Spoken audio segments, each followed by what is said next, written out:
तो दोस्तों आज हम पढ़ने वाले क्लास 9 इकोनॉमिक्स का चैप्टर नंबर 3 जिसका नाम है पॉवर्टी एज अ चैलेंज। तो दोस्तों नाम से ही पता चल रहा है कि इस चैप्टर में हम इंडिया के मोस्ट डिफिकल्ट चैलेंज के बारे में बात करने वाले हैं जिसका नाम है पॉवर्टी यानी कि गरीबी। 1947 में जब हमारा देश आजाद हुआ था तब से लेकर आज तक हमारी इंडिया के अंदर गरीबी देखने को मिलती है। इंडिया की पूरी पॉपुलेशन में से हर एक चौथा व्यक्ति गरीब है। अगर हम बात करें 2011-12 की रिपोर्ट की तो उसके अनुसार इंडिया के अंदर 270 मिलियन लोग गरीबी में जीते हैं। और आपको जानकर हैरानी होगी कि पूरे वर्ल्ड के कंपैरिजन में सबसे ज्यादा गरीब लोग हमारे देश के अंदर रहते हैं। और आपको ये भी मानना पड़ेगा पॉवर्टी हमारे लिए और हमारे देश के लिए एक बहुत बड़ा चैलेंज है।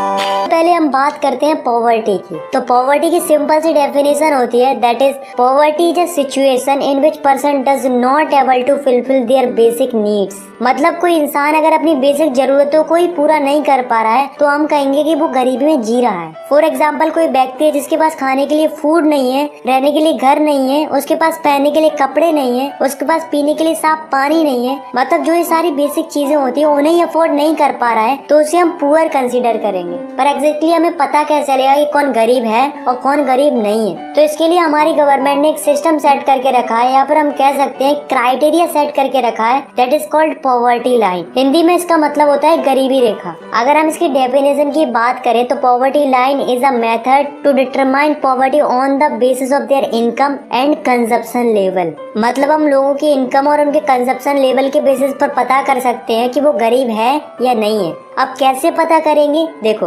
गवर्नमेंट ने क्या किया है कि एक मिनिमम लेवल सेट करके रखा है इनकम और कंजप्शन का। अगर तुम्हारी इनकम और कंजप्शन उस मिनिमम लेवल से कम है तो तुम बिलो द पॉवर्टी लाइन में आओगे, मतलब तुम गरीब कहलाओगे। और अगर तुम्हारी इनकम और कंजप्शन लेवल इस मिनिमम लेवल से ज्यादा है तो तुम अबव द पॉवर्टी लाइन में आओगे, मतलब तुम गरीब नहीं कहलाओगे। तो ये जो पॉवर्टी लाइन है वो अलग अलग कंट्रीज के लिए अलग अलग होती है। फॉर एग्जाम्पल अगर हम बात करें इंडिया की पॉवर्टी लाइन की तो रूरल एरिया में इंडिया की पॉवर्टी लाइन है 816 रुपीज और अर्बन एरिया में इंडिया की पॉवर्टी लाइन है 1000 रुपीज। मीन्स अगर कोई रूरल एरिया में रहता है और वो 816 रुपए से कम पैसे कमाता है तो उसे हम पुअर कंसीडर करेंगे। और वहीं अगर कोई 816 से ज्यादा पैसे कमाता है तो उसे हम पुअर कंसीडर नहीं करेंगे। ऐसे ही अगर कोई अर्बन एरिया में रहता है और वो 1000 रुपीज से कम पैसे कमाता है तो उसे हम पुअर कंसीडर करेंगे। और जो इससे ज्यादा कमाता है उसे हम पुअर कंसीडर नहीं करेंगे। अब आप सोच रहे होंगे कि जो रूरल एरिया उसमें पॉवर्टी लाइन कम क्यों है और जो अर्बन एरिया उसमें पॉवर्टी लाइन ज्यादा क्यों है? तो ऐसा इसलिए है क्योंकि रूरल एरिया में महंगाई कम होती है और अर्बन एरिया में महंगाई ज्यादा होती है। दैट्स व्हाई अर्बन एरिया की जो पॉवर्टी लाइन है वो ज्यादा है as compare to rural area. हमारे देश के अंदर हर 5 सालों में एक सर्वे होता है पॉवर्टी को एस्टिमेट करने के लिए और इसे कंडक्ट करती है NSSO यानी कि नेशनल सैंपल सर्वे ऑर्गेनाइजेशन। अब दोस्तों जो अमेरिका है उसमें पॉवर्टी लाइन का सिस्टम कुछ अलग है। अमेरिका में क्या होता है कि जिसके पास कार नहीं होती है उसे गरीब माना जाता है, मतलब वहाँ पर कार होना एक नेसेसिटी है। और हमारे इंडिया में कार एक लग्जरी जैसी होती है। अब हम बात करने वाले मिनिमम फूड रिक्वायरमेंट की, मतलब एक इंसान को कितने फूड की रिक्वायरमेंट होती है पूरे दिन के अंदर, इसे हम कैलोरीज में कैलकुलेट करते हैं। तो अगर हम बात करें रूरल एरिया की तो एक नॉर्मल इंसान को 2400 कैलोरीज चाहिए होती है पूरे दिन के अंदर। और अगर हम बात करें अर्बन एरिया की तो एक नॉर्मल इंसान को 2100 कैलोरीज चाहिए होती है पूरे दिन भर के अंदर। अब रूरल एरिया के लोगों को कैलोरीज ज्यादा इसलिए चाहिए होती है क्योंकि उनको ज्यादा काम करना पड़ता है as compare to urban area. अब दोस्तों आप इस डाटा को देखो, इससे हमें क्या पता चलता है कि 1993-94 में 45% लोग गरीब थे इंडिया के अंदर। 2004 और 5 तक 37.2% लोग गरीब बचे थे इंडिया के अंदर। और 2011-12 तक आते आते 22% लोग गरीब बचे थे इंडिया के अंदर। तो इससे हमें क्या पता चलता है कि इंडिया के अंदर धीरे धीरे पॉवर्टी डिक्रीज होती जा रही है, लेकिन अभी भी बहुत ज्यादा है, अभी भी और डिक्रीजमेंट होना बाकी है। Now the next topic is vulnerable group. Vulnerable group are the group of those people who has more probability of becoming poor in future. मतलब ये ऐसे लोगों का ग्रुप होता है जिनके गरीब होने के चांसेस सबसे ज्यादा होते हैं क्योंकि उनको उतनी अच्छी अपॉर्चुनिटीज नहीं मिल पाती। हमारी कंट्री डेवलप तो हो रही है लेकिन उस डेवलपमेंट का फायदा इन लोगों को नहीं मिल पाता है। Interested disparity. अब दोस्तों हमारी इंडिया के अंदर अलग अलग स्टेट्स हैं और उनकी इकोनॉमिकल कंडीशन अलग अलग है। हमारे देश के अंदर कुछ स्टेट्स ऐसे हैं जहाँ पर काफी ज्यादा गरीबी देखने को मिलती है जैसे कि बिहार और उड़ीसा। पर कुछ स्टेट्स ऐसे भी हैं जहाँ पर काफी ज्यादा डिडक्शन हुआ है पॉवर्टी के अंदर, जैसे कि केरला, आंध्र प्रदेश, तमिलनाडु, गुजरात, वेस्ट बंगाल, महाराष्ट्र, पंजाब, हरियाणा। तो इन स्टेट्स में काफी ज्यादा डिडक्शन हुआ है पॉवर्टी के अंदर। पर अब सवाल ये उठता है कि इन स्टेट्स में ऐसा क्या हुआ कि वहाँ पर पॉवर्टी इतनी कम हो गई। जैसे कि पंजाब और हरियाणा में गरीबी इसलिए कम हो गई क्योंकि उन्होंने ग्रीन रेवोल्यूशन को अच्छे से इम्प्लीमेंट किया, जिससे उनकी एग्रीकल्चर प्रोडक्शन बढ़ने लगी। सेकंड, केरला में गरीबी इसलिए डिक्लाइन हुई क्योंकि उन्होंने ह्यूमन रिसोर्स पर काम किया और काफी ज्यादा इन्वेस्टमेंट किया एजुकेशन के ऊपर। थर्ड, वेस्ट बंगाल में क्या किया कि लैंड रिफॉर्म को अच्छे से इम्प्लीमेंट किया।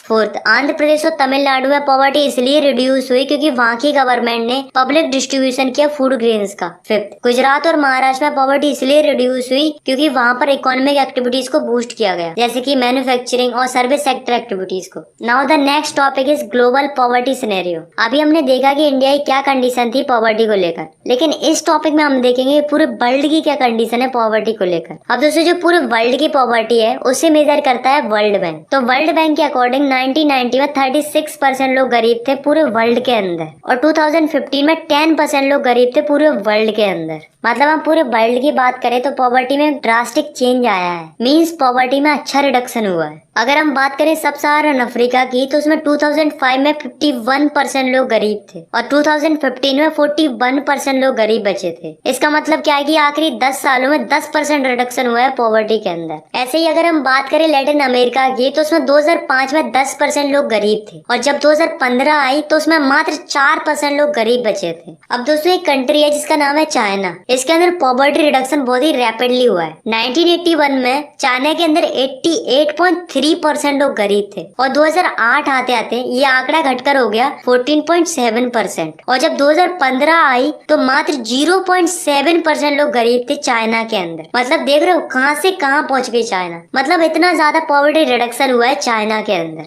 Now the next topic is causes of poverty in India. तो दोस्तों, आपको तो पता ही क्या हमारी कंट्री पहले अंग्रेजों की गुलाम थी और उनकी बुरी पॉलिसीज की वजह से हमारी कंट्री का इकोनॉमिकल डेवलपमेंट अच्छे से नहीं हो पाया। सेकंड रीजन है unequal distribution of resources and land. मतलब हमारी इंडिया में क्या होता है कि कुछ लोगों के पास भर भर के जमीन होती है और कुछ लोगों के पास तो कुछ भी नहीं होता है, जिससे क्या होता है कि जो अमीर लोग होते हैं वो और अमीर होते जाते हैं और जो गरीब होते हैं वो और गरीब होते जाते हैं। थर्ड रीजन है कि हमारी कंट्री के अंदर कई सारी पॉलिसीज आई पर वो अच्छे से इम्प्लीमेंट नहीं हो पाई। फोर्थ रीजन है हमारी कंट्री के अंदर पॉपुलेशन बढ़ती जा रही है लेकिन लोगों को उस हिसाब से जॉब अपॉर्चुनिटीज नहीं मिल पा रहे, जिससे अनएम्प्लॉयमेंट काफी इंक्रीज हो रहा है। फिफ्थ रीजन है कि जो स्मॉल फार्मर्स होते हैं वो बिग फार्मर्स से लोन ले लेते हैं फिर उसे चुका नहीं पाते। तो दोस्तों, ये कुछ मेजर रीजंस हैं जिनकी वजह से हमारी कंट्री के अंदर पॉवर्टी है। अब दोस्तों, हमारे चैप्टर का लास्ट टॉपिक आता है जो कि है एंटी पॉवर्टी मेजर। मतलब हमारी गवर्नमेंट कौन कौन सी स्ट्रेटेजीज पर काम कर रही है पॉवर्टी को हटाने के लिए। तो फर्स्ट स्ट्रेटेजी है प्रमोशन ऑफ इकोनॉमिक ग्रोथ। अब यार आप खुद ही सोचो, अगर हमारी कंट्री की इकोनॉमिकल ग्रोथ होगी और अगर रोजगार मिलेगा तो लोगों के पास पैसा आएगा, और अगर लोगों के पास पैसा आएगा तो वे अपने बच्चों को अच्छी एजुकेशन देंगे, उन पे अच्छा इन्वेस्टमेंट करेंगे, तो हमारे देश की गरीबी तो ऑटोमेटिक खत्म हो जाएगी। दूसरी चीज, गवर्नमेंट क्या कर रही है, कई सारी एंटी पॉवर्टी प्रोग्राम चला रही है, जिसमें से पहला है Mahatma Gandhi National Rural Employment Guarantee Act यानी कि मनरेगा, जो कि 2005 में स्टार्ट किया गया था। इस एक्ट के अकॉर्डिंग लोगों को 100 डेज का एम्प्लॉयमेंट प्रोवाइड कराया जाएगा गवर्नमेंट के द्वारा। मतलब गवर्नमेंट ऐसा वादा करती है कि हम तुमको 100 डेज का एम्प्लॉयमेंट देंगे ही देंगे पूरे साल के अंदर। इसमें 1/3 सीट्स महिलाओं के लिए रिजर्व्ड है। सेकेंड है प्राइम मिनिस्टर रोजगार योजना, जो कि 1993 में स्टार्ट की गई थी। इस योजना के तहत गवर्नमेंट हेल्प करेगी गांव के पढ़े लिखे लोगों की, जिससे वे अपना खुद का बिजनेस स्टार्ट कर सके। थर्ड है स्वर्ण जयंती ग्राम स्वरोजगार योजना, जो कि 1999 में स्टार्ट की गई थी। इस योजना का एम था कि जो लोग पॉवर्टी लाइन से नीचे आते हैं उन्हें ऊपर लाया जाए by giving subsidy and chief loan. तो दोस्तों, हमारी गवर्नमेंट है वो काफी ज्यादा प्रयास कर रही है पॉवर्टी को खत्म कराने के लिए। और एक बात तो हम सभी लोग जानते ही है कि पॉवर्टी हमारे लिए और हमारे देश के लिए,